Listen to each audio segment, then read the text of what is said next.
That horn really brings it home. No, my gosh, yeah, and I always forget to turn the fader down on this too. Again, 30 days I'm trying to do this, and that is one of the things I'm learning. Hey, turn that horn down. You might want to. Yeah, turn that, especially when you're going to have guests. I had a DJ client who was all about the horn. So I actually labeled on my mixer the horn button, and so every now and then he'd come over and. Yeah, this is just for you. Mm-hmm. You should have put his name right there. Right. Boom, boom. Well, we weren't recording earlier, so I'm now reintroducing Mr. Rod Baker, the man, the myth, the legend. Glad to be here. Thank you for having me. Yes, we are outside of Starbucks because we were intending to meet for something completely different, and I was just like, hey, why don't we pod? And so... Is that the verb? Pod? Yeah, pod, yeah. I learned that from Joe Budden. He's okay, like one of the biggest podcasts ever. Him and Joe Rogan, the Joes. The Joes. Yeah. But, yeah, we were inside, but you can't point cameras at guests inside of Starbucks, so we're going to duke it out here. Yeah. I was explaining earlier, one of the beautiful things about, like, impromptu, like, just on-the-spot podcasts like this, I always, like, 10 minutes before I hit the record button, like, jot down a couple notes, things I want to talk about, right? Right. And I jotted them all down in the same phone that we're recording all the video. So, off the top, right here. We're good at making stuff up as we go. Let's go. I do know one of the questions I wanted to ask you as this jet goes by. Yeah, we got the Alliance Airport runway. That's actually a fighter jet. Look at that. Yeah. And I-35 Express road noises. Yeah. I picked the locations very well. Very well. And I do all the greatest site surveys just 20 minutes before. Look, when you're big time, you can point back to these episodes. Exactly. Yeah, we'll do, at show 100, we'll come back and, like, remember that time we sweated outside? All right. But I do know one of the questions I wanted to ask you was, who is Rod Baker? And I wanted to know what Rod Baker's legacy is going to be. So, but I want to hear from you're Rod Baker. Right in. Yeah, let's do that. Right in. All right. Well, my name is Rod Baker. I own DFW Parties. I'm a DJ. I've been a DJ for over 25 years, full time for about 12. I have a whole long story that we can get into another time about the climb. My legacy, I'm still working on that. I'm at the point in my career now where I am thinking a lot about legacy. Mm-hmm. Move your mic like right in front of you, kind of like yeah. You'll probably have to move the stand, yeah. See how it kind of lays in front, yeah. Yep. You're more so talking into the top right here, like the side. Okay. Yeah. There we go. Okay. Yeah. Sounds good. Okay. Legacy, I'm still working on. I've done so much. I've done so many things. I've made my mark. Won all these awards. Done all these cool things. Right now, I think it's just finding people who get it, and that's how we cross paths. Finding people who get it and enabling them, not creating a path that they weren't already going to find, but maybe accelerating that path.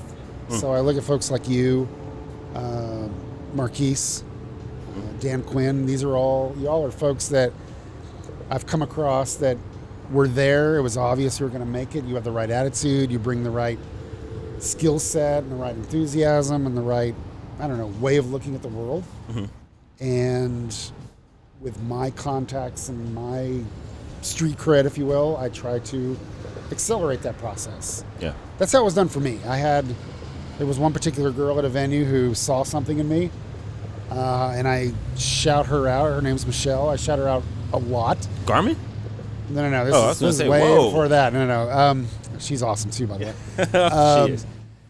She's the girl I'm talking about. Is out of the industry now, but she always told me, she goes, I wouldn't have done that if that wasn't already there. Like if you didn't already have that. So when I shout you out or I give your name to a planner or something like that, it's out of love, but it's also out of, hey, you're going to do a good job. Yeah. You're gonna make them look good. Yeah. And so my legacy, I think, at this point is just enabling the next generation of talent that is the next level talent.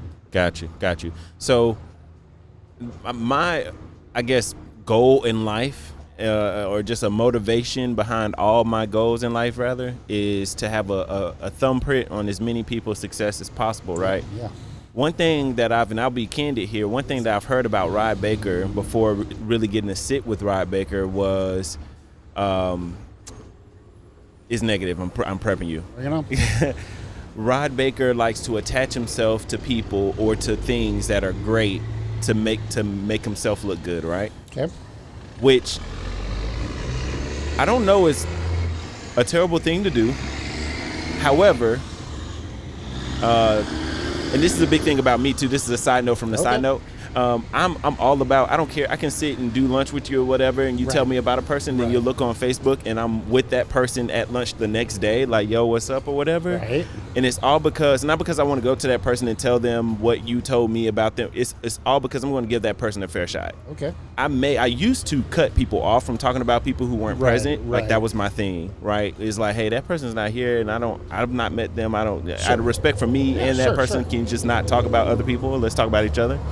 But now it's more so like, I'll let you rock because I'm learning a lot about the industry. It's like, I'll let you rock and say your things and do whatever. And I don't have to go and tell that person what you said, but I won't accept what you said about another person until I get to see it for myself, you know? That's awesome. That's awesome. And on that note, the connecting to people, and you and I have had this conversation, candidly, I respected the hell out of it because it wasn't hidden. Right. And I'm transparent. Exactly. Authenticity for me is like one of the greatest qualities a person could possess. So let me answer to that concept of grabbing onto what's great and that, because I actually embrace that. Mm-hmm. Some people may perceive that as a negative, but I actually totally 100% embrace that. And it's something that a girl named Ashley, she runs Treasure Heart Events. Mm-hmm. And she calls me the Snoop Dogg to her Katy Perry. And what she means by that, and it's exactly what you're talking about here, is I will find up-and-coming talent and people with new ideas and new enthusiasm and youth and all these exciting things and a good path. And when you look at the song California Girls, when it came out with Katy Perry and Snoop Dogg, Katy Perry was just arriving on the scene. Yeah. Snoop Dogg been around a while. Yeah. And they borrowed each other. She borrowed his street cred. He borrowed her youth and new stuff, and it's in a completely different genre. Yeah. And they made a hit, and it made them both more relevant. Yep. Again, Katy Perry would have made it anyway, but he accelerated that. Snoop Dogg still be relevant, but she kept him even more relevant. Right. And that's sort of the approach I take here, is to find the talent, but I'm not going to reach out if I don't have something to offer you in addition. So yes, I grab onto people and talent and things, but it's not going to work if I don't have something to offer in return. Now, and the beautiful thing in that is that one thing I hate is being able to identify, I've talked about this in other podcasts, being able to identify when a person is just trying to latch on to you because they see the value that you bring. Right. Or they may just be trying to latch on to what you do without any involvement with you. I don't necessarily want a relationship with Sergey. I just want Sergey's people to come and do my 360 booths. I got you. For free or for whatever to make me look good kind of thing. But I don't actually want to take the time to do lunch with him. I'm not going to meet with him at Starbucks. So I think back to when I referred you to Tammy Wynn. Shouts out to Tammy Wynn. Yeah. She's gangster, by the way. The thing about that is that she is a kind of person who just wants people to do their best work. Mm-hmm. She'll give you the space to do it. And she just wants people that are diligent and will do a good job. And so she asked me, do you know somebody who does 360 booths? Yeah. Like, I got your guy. And I didn't even know you all that well. I had never been in an event where you were working the 360 booth, but I had been around enough, I'd been exposed to you enough that I know what kind of diligence you put into this product, care about it. And so that I opened that door for you. A door you would have found anyway, maybe not specifically in this case, but I saw an opportunity to connect to make that work for you guys. Yeah. And yeah, she's loyal to you now. I mean, she's like, hey, he's awesome. Oh man, well, thank you, Tammy. She has definitely sent us more business, and I appreciate you, and I appreciate her for it. But that's not what it's about either. You know, I didn't give that as I'm going to get something back from Sergey. Mm-hmm. You know, you're good at what you do, and you're not going to screw up her event. Yeah. So I felt you made me feel safe. You made me feel safe in giving that referral. Yeah. Man, okay, on that note, when it comes to a referral for something that's new, because at that time the 360 was kind of like we don't know, right? And now the next boom, we have a couple booms between the two of us, you know, that are coming. Do you feel like have you ever been in a situation where you just didn't give a referral, or you just like, I don't know anybody that does it good? Oh, absolutely. Oh, really? Okay. 100%. Gotcha. Because I've been pressured. Look, if I had seen comment threads or reviews or buzz from other vendors that you did subpar work, I'd be like, yeah, no, I don't know. Well, no, I mean specifically, like if Tammy Wynn comes and asks, do you have a 360 person, and you know you've seen some around, you know, you mentioned earlier we hadn't had lunch or done anything yet or whatever, but like you didn't see anything that was just like impressive enough to, would you just say, hey Tammy, no, I don't. I would say I've seen some, but I don't know anybody personally. Gotcha. You know, I tell it just like it is. I've seen a few around, but I don't know anybody who's, you know, your reputation preceded yourself, so that was an easy referral to make. Okay, gotcha. I've been pressured into, or putting the pressure on myself rather, to recommend something to look a particular way, and like especially if it's someone whose work is at the level of Tammy Wynn, someone who has her kind of, if they contact me at all, I'm like, oh shoot, Rod Baker's, you know what I mean? And so Rod Baker's calling her or texting me and asking if I have a whatever. I've got to find that, you know what I mean? And so there's been a time or two, honestly, in my career where I've like given a referral and I wasn't 100% sure on it. You got to be 100%. Yeah, that's dangerous. Especially when you're, not especially, any case. Yeah. You got to know. And basically when planners or venues or anybody asking for a referral, it comes from a place of safety. You know, as DJs, this sounds really stupid, but our number one job is to convince consumers that we're not going to screw up their wedding. Yeah. And so I knew that by referring you, I suspected you were great. All the buzz was that you were great. But to the core, I knew you weren't going to screw the event up. Yeah. And that's why I felt safe giving that referral. Yeah. If you screw an event up with a 360 booth, by the way, never mind. I'm not going to say that. It has happened. You got bigger problems. Yeah, it has happened though. I've witnessed it firsthand. Talk a little bit about your relationships with vendors at a variety of ages, because you mentioned earlier me, Marquise, Dan Quinn. Yep.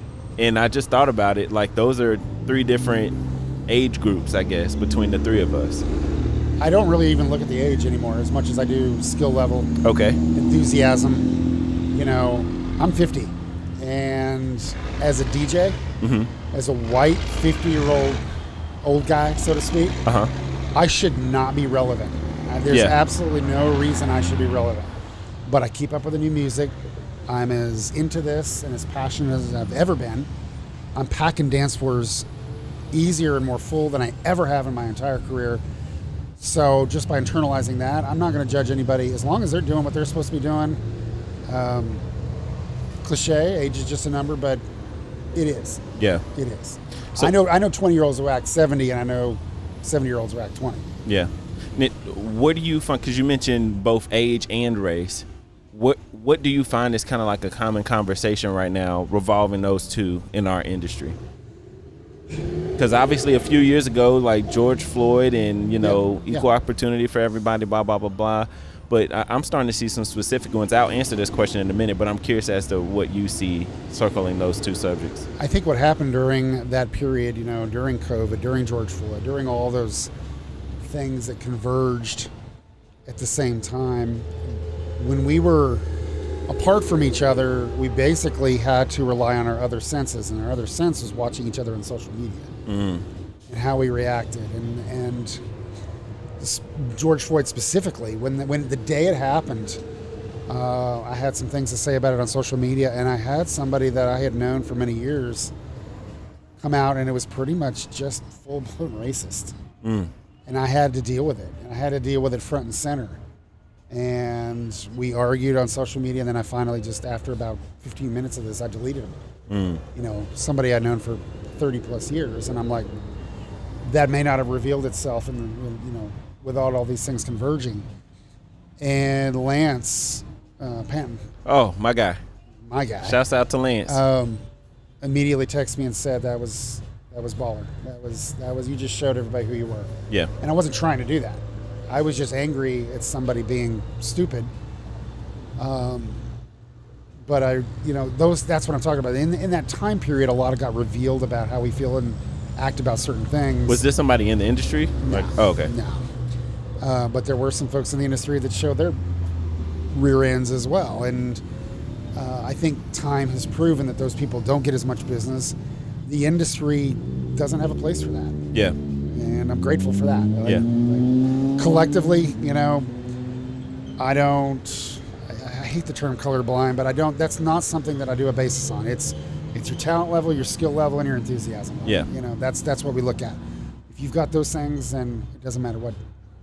Yeah. What we are. I'll say a couple things. Number one, to the subject of like people who are like on social media going hard on, honestly, not just race or just when I see like all the political stuff even, and I'm like, for people in our industry, like vendors, sure. I'm like, man, you got a lot of time. And if you have this much time, you can't be. And I say this as a person who used to have that kind of time.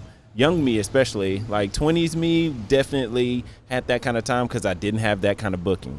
Well, you either have time or money, and you don't have both. Right. And so, yeah, anyway.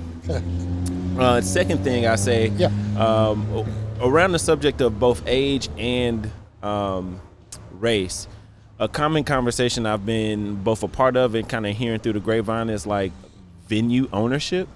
Okay. I only know of 2 black-owned venues in all of DFW. Literally one in the D, Dallas, and the other one in Fort Worth. How many do you know of? Not even black. Just if I say non-white people or people that aren't white, I got 4. Yeah, there's some Indian ownership. I don't know any where. Just shout out one. I just want to know. Hebron, Windsor Hebron. The Windsor Hebron, really? Okay, I didn't know that, and I like that place too. I know, it's great. I'm trying to think who the black-owned venues are. The Hamptons in Red Oak. Okay. And then Stephanie Evans just opened up Wet Spaces in Fort Worth. Awesome. I love her so much. Yeah. Her and Crystal are both great. They're just amazing. So they run that spot. I'm super excited. I haven't been in there yet. Let's go together. Yeah, for real. Yeah. For real. It's a dope space. They had a kind of a pre-open house thing. It was kind of just like, we just want to show our friends we're excited kind of thing. And they're planning an official open house soon. I'm definitely trying to be a part of that. But so those are 2 black-owned ones that I know of, right? That are like potential to be major players. There are a ton of like, hey, next to Subway, in between Subway and a dentist, like kind of, and not to knock those, but like they're usually not weddings. They're usually going to be like your small events, baby showers, stuff like that. Right. There are a few of those, but in terms of like wedding venues or like larger event venues, those 2, and then there's Acacias, and they formerly Noah's in Fairview in Allen. Yep. And then there's I'm drawing a blank. Gosh, they're in Corinth. Apricus. Oh, yeah. Pablo. Yeah, Pablo. And he owns Bella Luna, too. Okay. So there's 5. I didn't know he owned Bella Luna? Yeah. All right. So I got 5, but that's a conversation I've been hearing about. I find it important that there's ownership across the board for a couple reasons. But before I say mine, what do you think one of those reasons would be? Well, just representation more than anything, but from a vendor standpoint, I want the referral wherever it's coming from. Okay. So, again, I hate the term colorblind. I hate the term. Yeah. But that's not what I look at. Like one of the things that you do see in the venue world is woman-owned venues. Actually more predominant than men. Yeah. So, I don't look at the representation. Now, I understand that if I can give a shout out to represent and have equity, I'm all for it. Yeah. But in this case, I just have my net cast in so many different ponds that I don't think about that in that perspective. So to that point of net casted, yes. Selfishly, I want better representation. Obviously, I'm a black man, so I want the ability to show my young daughters that ownership at any level is possible. 100%. Yeah. But selfishly, I also want there to be more diversity in venues as well as, just vendors and everything else, because that means way bigger business for the other things. Sure, I'm a DJ and I'm not going to touch an Indian wedding, right, as a DJ. Right. But I'll send a phone booth in a minute, or 360 booth, or new neon props, or whatever, right? And so it only looks better for us, especially being in a top 5 market. It only looks better for us to look like that, right? To have agreed. And if there's a chance for me to further that, I'm all for it. Yeah. It's not my primary driving force, but I'm also not. I'm not looking for wide-owned. Yeah. Speaking of venues, what is the venue you've performed in the most, would you say? Well, it is now a Walters property, Piazza in the Village. Before it became a Walters property was by far. I did. Wait. Piazza in the Village. I'm confusing that with Colleyville. That's Colleyville. Okay, gotcha. That used to be. That's what it used to be. And now it's Aristide. Yeah. Okay. It's a Walters property. And no knock on Walters, but it's not what it was. Yeah. I got a funny story about that place in a minute. Yeah. All right. That is the place where I sort of established myself and arrived. In my home office, I have a giant mural of a picture that I did in August of 2011. It was the 3rd wedding I did in that venue, and I did not know, but once you've done 3 successful weddings with them at that period, they had a policy they'd put you on the vendor list. Huh. And I had not been on. I was just establishing myself as a full-time DJ, and so I didn't know much about vendor lists. I wasn't actively going for it, but this party was so epic. It was a Latin Anglo wedding. So it was a mixed wedding. And it was just a full-on rager. I'm friends with the family still, and I've got this big mural of a picture of this big dance floor that the photographer took, and you can see me in a small snippet in the corner doing my magic. Yeah. And that was the event with that Michelle that I mentioned earlier. That's where she worked. Okay. She put me on the vendor list, and I literally booked at a point where I was low financially. Suddenly, overnight, I was booking dozens and dozens of events at that venue. Wow. That's awesome. And you still perform there a lot now? Not as much because it's Walters now. Oh, gotcha. But I've probably done 150 weddings now. Wow. There. Wow. Yeah. So funny story about that place. I might have told you this before, but when I was establishing myself as a full-time DJ, my primary place for buying equipment was Facebook Marketplace. Okay. Still is to an extent. And I'm on Facebook Marketplace. I'm at my job, and I'm on there, and they put up a huge light show. Literally, when Walters bought that place. Okay, so they put the stuff up for sale. They stripped everything out, dude. Like all the trussing, everything. So I go home after paying $400. $400? Oh my God. Global Truss. Moving heads, I think a total of like 13 pars that I would start as my first uplighting package to offer. They had a disco ball, of course. Yep. And they had like a little scorpion laser. And they even gave me some of the like fixings, like DMX mixer board. They had a lot of stuff. Yeah, they had a rack full of stuff in the closet. All of that, right? Wow. Shouts out to Nick Sullivan, formerly with Walters Estate. And I messaged Nick after I got home. It's like, hey, Nick, here's my number. Don't ever post anything again. Seriously, don't post anything. Just send it straight If you're to me. selling something, I've got it. I'm on the way. I'll buy it, whatever. I would go on to buy from that same, R.C. McKinney.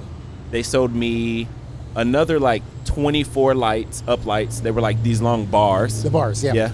And I got a good story about those. Oh, nice. And they sold me two Antari, is it Antari, I think? So. They were like low fog machines. Yes. So they sold me 2 of those, $200. Jeez. So when they put the bars in, when they opened McKinney, it opened a few years after Colleyville. But they put the bars in there, the company that put them in, and they had a flicker rate that wasn't awesome. And so the photographers, I was the 3rd wedding in that building. The first 2 weddings, about every 3rd picture that the photographers were taking were pitch black. Wow. And you wouldn't see it with your eyes, but the flicker rate on the LEDs, and there's no outside windows, so you didn't know in your eye that it was dark every however many hundredths of a second.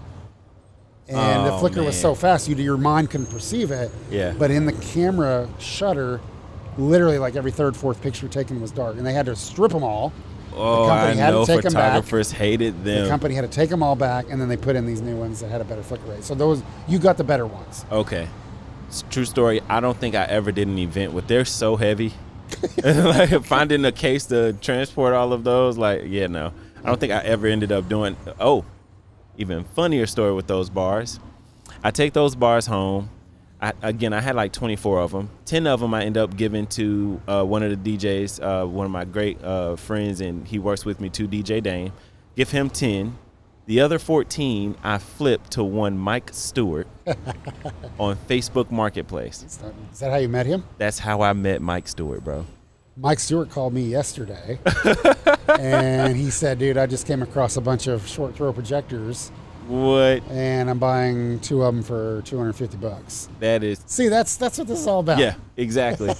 Mike, I'd never heard of Mike. Didn't know what he was doing. DFW He's an lighting. eccentric, crazy MFer. No, seriously. I didn't know. But a good dude to the core. Yeah, and so the board I still use actually, the SZ DDJ SZ2. We just switched. We just swapped. I gave him all those lights. Okay. He was like, "I'm getting rid of this board. Take that." And ever since then, we stayed in touch. I would end up breaking that SZ. Something went wrong, one of the inputs or whatever. Right. Hit Mike up. He told me about, is it Joel? Or the gentleman, he fixed it. He's in Fort Worth. Or he's actually closer here to here. It's like Watauga, kind of. But he fixes gear, like, right out of his garage. Like, he's legit. Cool. I need this name. Okay. Yeah, no, I'll send it to you for sure. Mike became, like, an extremely great resource off of, in more ways than just like, hey, I got a vendor friend or whatever, or let me introduce you to such and such. Right. Mike said something to me while we were making that switch, because COVID was like coming. Okay. And he goes, I hope I'm not telling too much here, Mike, but he was like, yeah, I just lost $60,000 in business like that. He had a tough time. And I was blown away, because here I am again. I'm just walking into full-time entrepreneurship, full-time as a DJ. But I was more than excited to watch, but also like encouraged to watch him get out of, like, work through that whole thing. It was like, he's on a whole other level too. Next level, right? Crazy other So level. I'm like, this is somebody who's a major player. He's gotten to, at a level. I don't do lighting, right? Not like that. Not like None that. of us do like right, that. Yeah. Right. But he's gotten to that level in his field with what he does or whatever that I aspire to get to, and this is how he adjusts to this kind of adversity. It was dope to watch. So shout out to Mike Stewart, DFW Lighting. Love you, dude. I'm all about these shout outs too, by the way. Before, man, yeah. Yeah, for sure. I said 30 minutes, right? It's been 27, so I'm going to, as long as you want. I don't care. Well, it's hot, so and we got some other things to discuss, and those other things are the neon props. Yes. Talk to me about neon prop. What do you? By the way, we'll back up here. I've been strictly a DJ, nothing but a DJ for my entire career. During COVID, it's a great segue there. But during COVID, I had to find some ways to kind of add supplement and all that. And I'm a big proponent of not side hustling it. And you have a core competency, and you should stick to your core competency. And I was actually on a podcast like the first month of the lockdown, telling everybody, just very emphatic, Dom Amoni's podcast, emphatically saying, don't pivot. And like literally within like 72 hours, the idea for doing neon pops in my head. Wow. And so I'm like, well, but in retrospect, it wasn't that I wasn't taking my own advice. It's okay. A pivot is relevant as long as it maps back to what your core competency is. Just kidding, guys. Yeah. I've been given a little bit of grief about that, because it's still out there. You can watch me just be very passionate about it. Yeah. But it mapped back to the DJ. The reason it even started doing the neon signs was I put one on my DJ booth, and one of my first gigs back from COVID, everybody's coming up to my booth doing selfies in front of my booth. And in 20 plus years of doing this, nobody comes to the DJ booth to take selfies of the booth. They don't want pictures with us. Yeah, they want to dance with. They want their friends. Yeah. So I'm like, oh, I got something here. I think that's part of the entrepreneurial mind too, is watching how people react to things and market. Absolutely. Yeah. So it was basically market research in action. And so I just took a dip in the pool and thought, well, let me try selling these. I got contacts in China. I know how to communicate the right way. I took Chinese in college. So Stop I it. can't speak the language. But I was just about to ask. Cannot speak the language, but I can show speak, me some Mandarin, right? We've all wanted to know. Ni hao. But I know how to speak the business. Yeah. So I know how to be self-deprecating. I know there's a certain way of talking to an Asian culture that's different, to a black culture that's different, to a white culture, in a way that, it gets us. So I actually have very, very strong Chinese lighting relationships because of that. Okay. And I was able to crank out a product pretty quickly. And I went through a few vendors before I found the right one, but high quality product that gets knocked out very fast. I can get a sign in about 10 days. I need one in 10 days. Yes, that's right. We need to. That's a whole other topic. I'm so far behind on everything. So basically what's happened is I've had all these little side hustles and all these things that were never part of my game plan, but they've all kind of come to fruition. Yeah. It's kind of like the curse of the Midas touch. Everything you touch turns to gold, which is great. But now I got to figure out the time to make all these ideas and all these things that are being embraced commercially, make them work. Yeah. So you and I were at the Photo Booth Expo out in Vegas, and we're first time in Vegas as an adult. Oh, no kidding. Jeez, I wish I'd have known that. I didn't know that. Oh, you took me into the Caesar's Palace, man. Yeah. We had wine. Showed you some baller moves there. Yeah. In the brainstorming process, with your 360 booths and with my own photo booth, one of the ideas I think you casually mentioned, man, wouldn't it be cool if there were neon photo booth props? Yeah. And I'm like, okay. Yeah. We can make that work.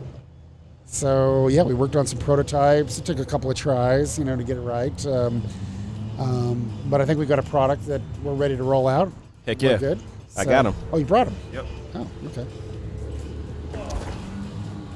Again, we're going to be rolling these out. And so since you mentioned prototype. Yes, you brought the prototypes. These were our first prototypes. Yep. that we wanted to sell with a rechargeable battery packs. The USB packs. And we decided to go against that for what reason? Well, the portability of it, and also shipping the USB battery packs is kind of a nightmare. And we wanted a price point where you can come in and get your AA batteries and charge these things cheaply. It just worked out better for the consumer not to do the rechargeable battery packs. Yeah. So, as this loud truck passes by, the alternative, and I like to show these side by side. Yeah, cool. Because one, I love this black background. It's tough looking. It has proven to be the kind of most grabbed. Is it? Yeah, I just took it to a gig. I was going to ask you. That's awesome. I just took it to another gig on the first. And by the way, these battery packs have made it through all the gigs that we. I was going to ask that. Yeah. That's what I was most worried about. Is I'm counting how many. Yeah, I'm counting how many gigs we can get out of 8 batteries. This is 8 AA batteries in it. If I can get that open, there we go. 8 AA batteries in the back of this battery pack instead of the rechargeable USB. Yeah. And there's an on and off switch on the back. Boom. And so I do like the actual length of this battery pack too, because everyone grabs it like this. Yep. And of course I'm nervous, like please don't drop my stuff, right? Right. But because of how light the actual neon is, it works. Right. It works really well. It's not heavy, it's compact. Yeah. And so just to give an idea of grip, like this is how I'm gripping this on the back, and it's really, like, people love it. Especially at certain venues. I'm just gonna say certain venues and leave it at that. Okay. But yeah. These